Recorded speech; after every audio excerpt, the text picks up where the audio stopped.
Selamat datang kembali di Cinta Sinema. Bagaimana keadaan kalian semua? Mimin berharap kalian semua sehat dan baik-baik saja, bukan? Baik, kali ini Mimin akan membahas sebuah film menceritakan di mana sebuah keluarga yang selama ini hidup pas-pasan tiba-tiba mendapatkan harta yang berlimpah.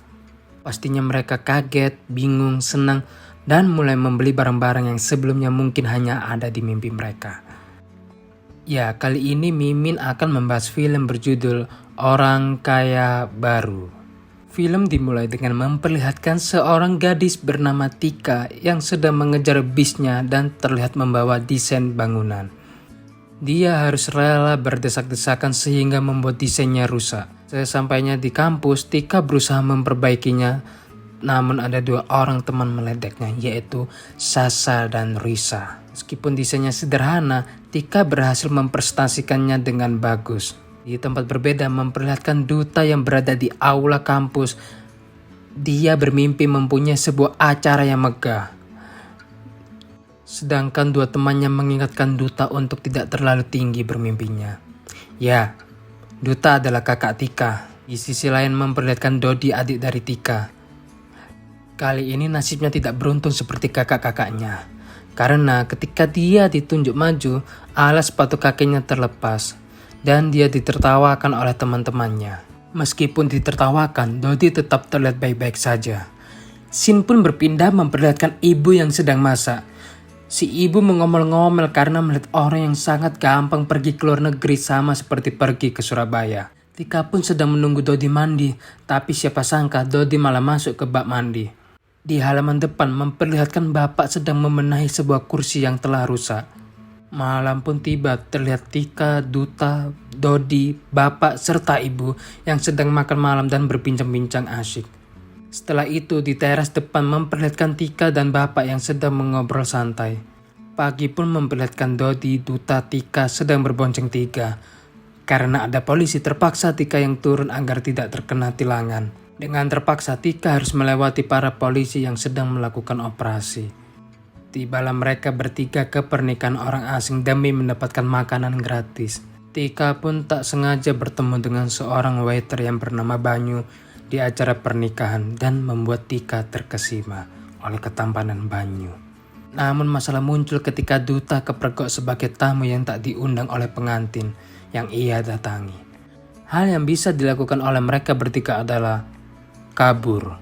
Singkat cerita, pagi pun tiba memperlihatkan bapak yang sedang mengecat sebuah kursi. Ibu curhat kepada bapak tentang Dodi yang sebentar lagi akan masuk ke SMP. Ibu ingin Dodi sekolah di tempat yang biasa-biasa saja. Ibu gak mau Dodi seperti kakak-kakaknya. Ia merasa kesulitan harus membiayai Dodi karena membiayai kakaknya saja sudah ngos-ngosan. Ayah pun menyauti omongan ibu. Ayah ingin memberikan yang terbaik untuk anak-anaknya. Ya, salah satunya tempat pendidikan yang terbaik. Sementara Tika dan dua sahabatnya yaitu Monica dan Linda membicarakan sebuah perlombaan fisika. Dan mereka sangat optimis bisa masuk ke final dalam lomba tersebut. Serta ingin jalan-jalan ke Barcelona. Sedangkan Dodi meratapi sepatunya yang sudah rusak dan tidak bisa dipakai kembali. Datanglah Toby teman Dodi untuk meminta maaf karena telah mengejeknya. Ia menyesal telah mengejek Dodi kemarin. Sebagai permintaan maafnya Toby ingin memberikan sepatunya yang lama tak pernah dipakai. Dodi menerima sepatu yang Toby kasihkan. Kemudian Toby memberi saran untuk membuang sepatu Dodi yang rusak ke tong sampah. Scene berpindah ke ruang kampus, terlihat Tika baru saja memasuki ruang kampus. Ada salah satu temannya merasa kehilangan HP dan dia mencari dengan menelpon HP-nya. Tika kaget karena HP tersebut tiba-tiba berada di dalam tasnya. Saat jam pelajaran dilakukan, tibalah seorang murid dan guru masuk ke dalam ruang kelas Dodi. Murid tersebut merasa kehilangan sepatunya di musola. Dan ternyata sepatu pemberian Toby hasil ia mencuri di musola. Dodi pun tertuduh, akhirnya melepaskan sepatunya dan kembali memungut sepatu lamanya dari tong sampah. Tibalah malam memperlihatkan Duta bertemu dengan temannya. Temannya ini memperkenalkan Duta ke anggota dewan. Dengan tujuan anggota itu memberikan dana ke pentasnya Duta. Tapi ada syarat yang harus dipenuhi oleh Duta. Ia harus bersedia menampilkan anggota dewan itu tampil dalam pementasannya. Duta menolak mentah-mentah tawaran tersebut lalu beranjak pergi dari tempat duduk. Di ruang makan terlihat keluarga bapak yang sedang berkumpul. Kemudian Tika berangan-angan apabila keluarganya menjadi kaya, jadi ia berpikir semuanya akan menjadi enak. Bapak pun menyauti omongan Tika agar selalu bersyukur dengan kondisi keluarganya sekarang. Selesai makan, bapak duduk di teras dan mendengarkan lagu kesukaannya. Datanglah Tika yang menawarkan untuk memijat kaki bapak. Tika menyadari ada yang aneh dengan bapaknya, namun siapa sangka bapak telah tiada. Bapak langsung dikuburkan keesokan harinya. Selesai dikuburkan, Tika bertemu lagi dengan waiter pernikahan beberapa hari yang lalu. Namun kali ini dia menjadi tukang gali kubur. Ternyata si Banyu ini memiliki banyak pekerjaan sampingan untuk membiayai kuliahnya. Di ruang makan semuanya berkumpul kecuali si bapak karena bapak telah meninggal. Ibu membicarakan kehidupan setelah bapak meninggal. Ibu berpesan kalau harus menjalankan hidup ke depan. Ibu juga menjelaskan pekerjaan bapak yang tak punya uang pensiun. Duta dan Tika berniat untuk berhenti kuliah, sedangkan Dodi juga ingin pindah ke SD yang negeri saja. Mereka melakukan semua itu agar ibunya tidak terbebani. Ibu pun melarang untuk berhenti berkuliah dan berpesan untuk melanjutkan kuliah agar cepat lulus, supaya mereka bisa cari kerja. Dengan begitu bisa membantu membiayai Dodi yang masih SD. Pagi pun terasa berbeda semenjak kepergian bapak. Tiba-tiba ada seorang pengacara yang mendatangi keluarga bapak. Pengacara tersebut menunjukkan video yang memperlihatkan bapak dan ternyata bapak masih hidup. Ya, bapak bercanda, bapak sudah meninggal. Singkat cerita, ternyata bapak mempunyai banyak harta yang tidak diketahui oleh keluarganya. Tujuan bapak berbohong agar mereka bisa lebih menghargai hidup. Pengacara pun menjelaskan bahwa bapak memanglah orang kaya dan besok akan mengajak mereka semua ke bank untuk mendatangi dokumen. Ibu, Duta, Tika, serta Dodi masih tidak percaya dengan apa yang mereka dengar. Soalnya bapak sebenarnya orang kaya yang menyamar menjadi orang miskin. Tibalah pagi yang ditunggu, mereka datang ke bank bersama pengacara. Mereka mendapatkan transferan pertama dengan nilai 500 juta rupiah. Ibu sedih karena merasa kenapa tidak dulu-dulu bapak jujur kepada ibu. Sampai dari bank, mereka membeli es dan Dodi merasa lapar. Karena menjadi orang kaya baru, Duta menyarankan pergi ke restoran yang mahal sekalipun dan memesan ruangan VIP. Tanpa harus berpikir panjang, Ibu, Duta, serta Tika memesan semua makanan dan minuman yang ada di dalam menu tersebut. Duta berpikiran untuk segera menghabiskan uang tadi agar keluarganya mendapatkan uang lagi dari harta bapak. Tibalah mereka di mall untuk membeli barang-barang yang mereka inginkan sebelumnya yang tak pernah terwujud. Dodi pun datang ke sekolah dengan memakai sepatu keluaran terbaru dan memamerkannya ke Topi CS. Adegan berpindah ke kampus, terlihat semua terkesima dengan desain Tika. Sedangkan di tempat parkir terlihat Banyu yang sedang menjemput Tika. Tampak raut wajah bahagia Tika ketika dijemput Banyu. Banyu mengajak Tika ke tempat kerja Banyu. Di tengah perjalanan pulang, motor Banyu mogok. Banyu pun pergi ke bengkel bersama Tika. Sedangkan Tika berniat membelikan motor baru untuk Banyu. Malam pun tiba. Banyu mengantar Tika sampai depan rumah dengan motor barunya. Tapi Banyu mengembalikan motor yang dibelikan Tika. Ia lebih memilih motor yang ada di bengkel tadi. Banyu merasa sedikit kesal dengan ulah Tika. Ia berpikiran motornya itu dibeli dengan hasil keringatnya sendiri dan banyak memiliki sejarah. Ibu pun terlihat memakai perhiasan yang sangat banyak. Seperti yang kita duga, uangnya begitu cepat habis. Dodi mengingatkan bahwa kalau uangnya habis, uangnya akan ditransfer lagi. Seperti biasa, pengacara datang memperlihatkan video bapak berwasiat yang isinya akan mencairkan kembali uang yang jauh lebih banyak dari sebelumnya. Mereka pun terlihat bahagia karena akan mendapatkan uang yang lebih banyak lagi. Terlihat ibu langsung membeli rumah mewah beserta perabotan tanpa berpikir panjang karena ia merasa uangnya masih sisa banyak. Paginya mereka pergi ke toko perabotan untuk membeli barang-barang yang akan mengisi rumah baru mereka. Scene pun berpindah ke sebuah coffee shop. Tika bertemu dengan Banyu, namun Banyu masih saja kesal dengan sikap Tika waktu itu. Tika mencari cara agar bisa dimaafkan Banyu. Duta mendatangi sahabatnya di aula teater.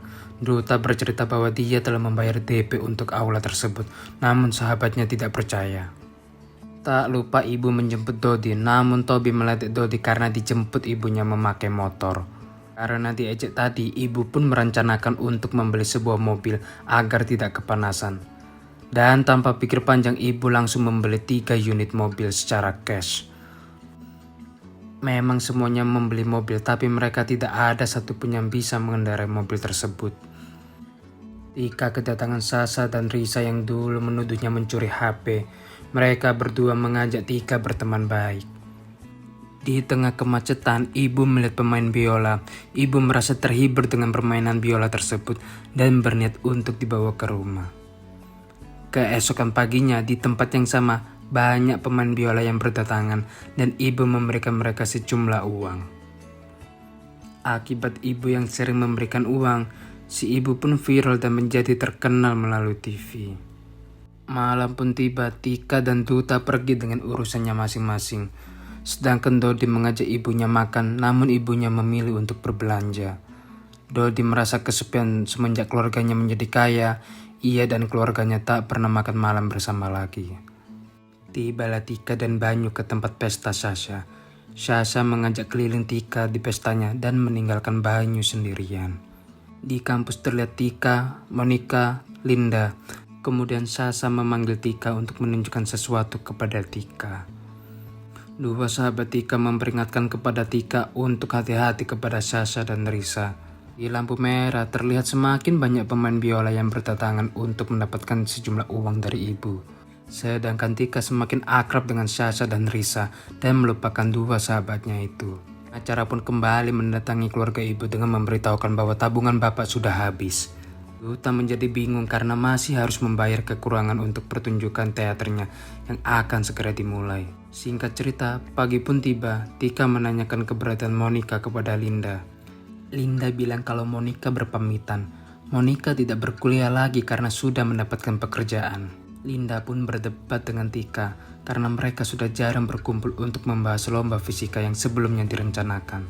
Tika berpikir kalau dia dan Linda bisa membantu Monica yang susah untuk membayar uang kuliah. Namun Linda menyauti omongan Tika. Menurut lo, semua masalah bisa diselesaikan pakai uang. Duta kembali mendatangi aula teaternya dan masalah pun muncul ketika para pemain teater tidak mau berlatih dikarenakan mereka belum dibayar. Tanpa berpikir panjang, Duta menghubungi temannya untuk meminta pertolongan. Di ruang makan terlihat Dodi yang sedih karena makan malamnya hanya sendirian. Dodi pun memanggil kedua asisten rumah tangga untuk makan malam bersama agar tidak kesepian. Scene pun berpindah memperlihatkan Tika yang sedang asik di sebuah klub. Sasha dan Tika mencekoki Tika sebuah pil, namun Tika tidak sampai menelan pil tersebut dan membuangnya ke dalam toilet. Tika pun pulang. Di tengah perjalanan Tika menghubungi Monica untuk memohon agar mau maju Olimpiade Fisika yang sebelumnya tertunda. Selesai menelpon, Tika mengirimkan pesan kepada Banyu untuk memintanya datang ke Olimpiade tersebut. Adegan berpindah ke rumah memperlihatkan banyaknya warga yang mengharapkan sembako. Ibu pun menghadapi masalahnya dengan tenang. Banyu pun akhirnya datang ke tempat Tika Olimpiade. Di saat Tika akan menghampiri Banyu, Tika menerima telepon dari Sasha. Tika berharap Sasha membawa kameramen untuk merekam kegiatan Tika demi menaikkan viewer. Tibalah acara teater milik Duta yang telah ia siapkan. Namun di akhir acara tersebut muncullah sosok anggota dewan yang berkampanye dan acara menjadi rusuh. Ternyata Duta meminta pertolongan temannya dengan menyetujui syarat agar si anggota dewan menjadi investor. Di sisi lain, Sasha dan temannya datang untuk melihat Tika. Ketika acara akan dimulai, datanglah polisi yang menjemput Sasha CS dan Tika CS untuk dites narkoba. Di ruang makan terlihat ibu, Duta, Tika, serta Dodi berkumpul. Ibu menjelaskan bahwa adik dari bapak yang ingin mengambil harta bapak. Terlihat dari raut wajah mereka yang sedih dengan masalah yang ada. Mereka pun kembali ke rumahnya dulu. Mereka terlihat bahagia meskipun kembali ke rumah dulu. Terlihat Banyu juga yang ikut berkumpul. Di tengah suasana yang bahagia, terdengar suara ketukan pintu yang memecah suasana. Seperti yang kita tahu, pengacara datang kembali dengan memperlihatkan video Bapak yang isinya menjelaskan orang yang menyamar jadi adik Bapak adalah sahabat Bapak dari kecil. Dengan kata lain, sebenarnya semua ini adalah rencana Bapak dengan bertujuan agar mereka saling menyayangi satu sama lain. Dan film pun selesai.